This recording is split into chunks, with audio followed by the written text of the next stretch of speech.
This is Democracy Now!, democracynow.org, The War and Peace Report. I'm Amy Goodman. We begin looking at the latest on Iran. The stakes could not be higher, as the fragile ceasefire between the U.S. and Iran has not yet led to the reopening of the Strait of Hormuz, the economically vital waterway for economies all over the world. On Thursday, President Trump repeated his claim a deal to end the war in Iran is very close and that direct talks with Iran could resume in Islamabad, Pakistan, as soon as this weekend. This comes after a high-level Pakistani delegation visited Tehran on Wednesday, seeking to lay the groundwork for more negotiations. A spokesperson for Iran's foreign ministry said he remains skeptical of the United States. It remains to be seen to what extent the other side is truly serious about the claims they've made regarding diplomacy. It is the Americans who must prove their seriousness, because they have not only failed to adhere to their commitments many times, but have also fundamentally destroyed the negotiating table. The Pentagon, meanwhile, is surging thousands of additional troops to the Middle East, including an additional 6,000 sailors and aviators joining the USS George H.W. Bush aircraft carrier battle group. During a news briefing at the Pentagon Thursday, Defense Secretary Pete Hegseth directed some of his comments to the Iranians. We are reloading with more power than ever before and better intelligence. Even more importantly, better intelligence than ever before, as you expose yourself with your movement to our watchful eye. We are locked and loaded on your critical dual-use infrastructure, on your remaining power generation, and on your energy industry. We'd rather not have to do it, but we're ready to go at the command of our president and at the push of a button.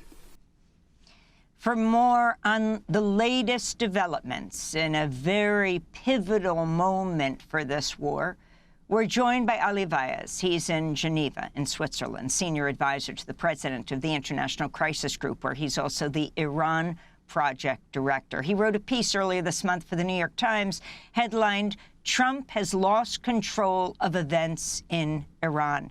Ali Vaez, thanks for joining us again. Do you feel that way still? What is your understanding of talks again happening in Pakistan, the significance of the Pakistani delegation going to Tehran?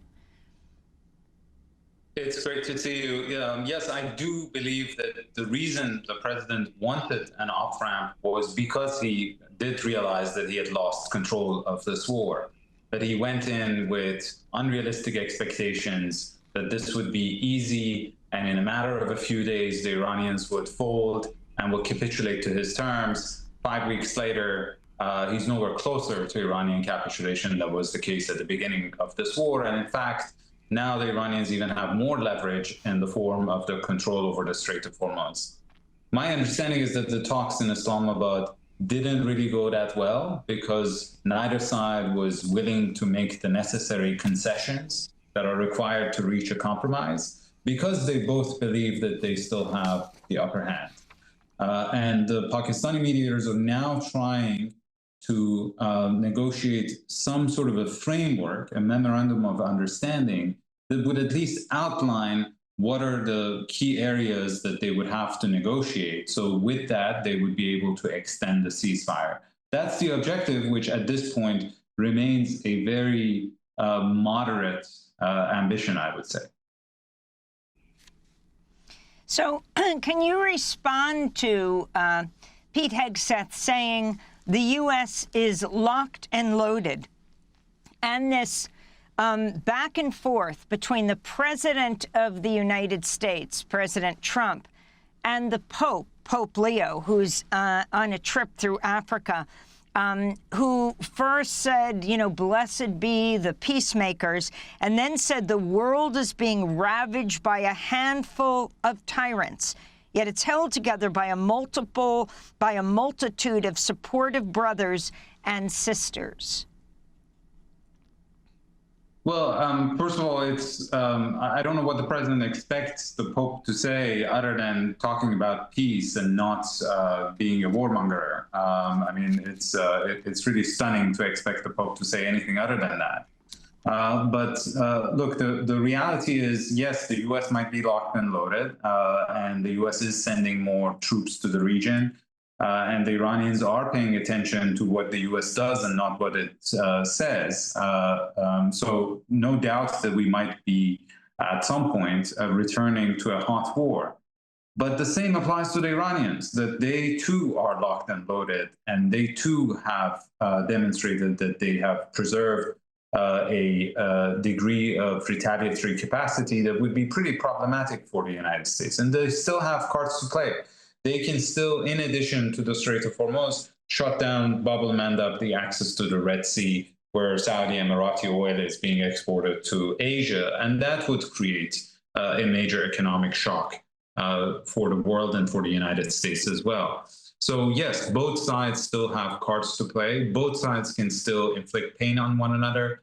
But at the end of the day, they will have to go to a negotiating table and compromise. So why not do it now? So let's talk about the nuclear program. Hegseth said the War Department will ensure Iran never has a nuclear weapon, never. Khamenei, who was assassinated in this joint U.S.-Israeli airstrike at the start of the war, had issued a fatwa forbidding nuclear weapons under Islamic law. However, Iranian officials have openly acknowledged their capacity to build such weapons if they choose. Can you respond to what the back and forth is right now? With President Trump said they are agreeing with the United States. What exactly do you think Iran is agreeing to, and how far will these negotiations, the next round after the first collapse, go? Look, the Iranians have been saying for years that they don't want nuclear weapons. The former supreme leader had a religious edict, a fatwa against nuclear weapons.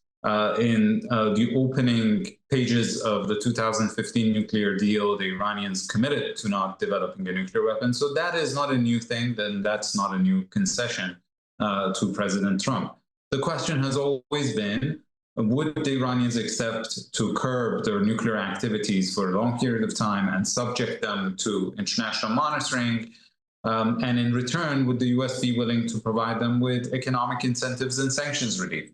We had a deal along those lines. The president withdrew from it and now has difficulty getting back into a deal that does the same thing. We're now talking about the administration asking for restrictions on Iran's enrichment program for 20 years.